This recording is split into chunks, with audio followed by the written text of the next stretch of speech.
तो बच्चों विरोधाभास नियम यहां भी हम लगाएंगे, यहां भी विरोधाभास नियम लगाएंगे और हम ये कहेंगे कि उसने कहा है कि 7√5 एक अपरिमेय संख्या है, ये प्रूफ करो। 7√5 एक अपरिमेय संख्या है, ये प्रूफ करो। और बिल्कुल 7√5 एक अपरिमेय संख्या है, हम लोग जानते हैं। इसका करने का जो एक तरीका है कि ये अपरिमेय है, वो तो बच्चों वो जो डिवीजन मेथड से जो हम स्क्वायर रूट निकालते हैं, भाग विधि से जो हम बच्चों वर्गमूल निकालते हैं, एक मेथड वो है। लेकिन यहां पर एक और मेथड है क्लास 10th में, जिसको हम विरोधाभास कहते हैं। उसमें हम करते क्या है, उसमें हम गलत अजम्पशन कर लेते हैं, गलत मान लेते हैं। अनुमान हम एक लगाते हैं, वो गलत अनुमान हम लगाते हैं, जो हम मानते हैं वो गलत मानते हैं। हम क्या कहेंगे, हम कहेंगे कि बच्चों 7√5 मानेंगे, माना। आपने बच्चों क्या किया, आपने माना। और बच्चों आपने क्या माना है,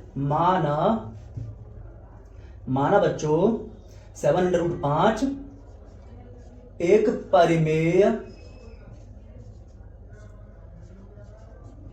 संख्या है।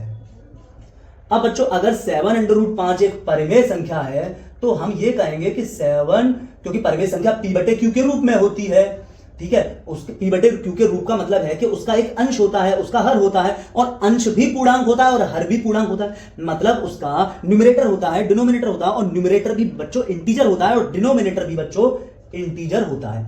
बात समझ पा रहे हैं, मतलब p/q के रूप में होती है। जहां p व q पूर्णांक हैं और सहभाज्य भी होते हैं ये, ठीक है। अब बच्चों हम आगे बढ़ते हैं। आगे जब हम बढ़ेंगे बच्चों तो हम यहां ये कहेंगे कुछ इस तरह, √5 को अकेला करो, ठीक है। ट्रांसपोजिशन मेथड लगाओ, पक्षांतर के नियम वाले रूल लगाओ, और √5 को बच्चों अकेला करो तो p/7q होगा। ध्यान दो, 7 √5 के साथ क्या कर रहा है, ये 7 है, √5 के साथ क्या कर रहा है, मल्टीप्लाई, गुणा कर रहा है। 7 को बराबर के दूसरी तरफ लेकर जाओगे तो p के साथ क्या करेगा, डिवाइड। इधर क्या करेगा बच्चों, इधर आएगा बट्टे में, इधर बट्टे में आएगा बच्चों। तो अब देखो बच्चों ये क्या आ गया, ये बहुत बड़ा नियम टूटा गणित का। क्या हुआ कि आप देखेंगे कि ये क्या है, ये अपरिमेय है, अपरिमेय है। और ये क्या है बच्चों, p क्या था, पूर्णांक। p क्या था, p क्या था बच्चों, पूर्णांक। पूर्णांक 7 क्या था बच्चों, पूर्णांक। पूर्णांक और q क्या था बच्चों, पूर्णांक। ऐसी तो है, ऊपर पूर्णांक, फिर नीचे पूर्णांक गुणा पूर्णांक। तो पूर्णांक गुणा पूर्णांक, नीचे क्या हो जाएगा बच्चों, पूर्णांक। ऊपर क्या है बच्चों, पूर्णांक। पूर्णांक में पूर्णांक का भाग करोगे तो बच्चों क्या आता है, हमेशा परिमेय संख्या आती है। तो बच्चों इधर क्या है, इधर है परिमेय।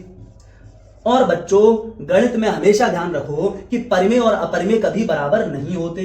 तो ये बच्चों बराबर नहीं होते। ये जो बराबर आ गए हैं, ये कुछ लफड़ा हो गया, ये कुछ लोचा हुआ बच्चों, कुछ ना कुछ, ठीक है। क्या हुआ कि जो हमने माना है, जो हमारी अजम्पशन है, वो बच्चों गलत साबित हुई। वो हमने गलत मान लिया है, इसीलिए तो ये ऐसा आ गया। इतना बड़ा झोल कैसे आया, ऐसे आया कि हमने गलत मान लिया, ठीक है। असंभव है ये बच्चों, असंभव है।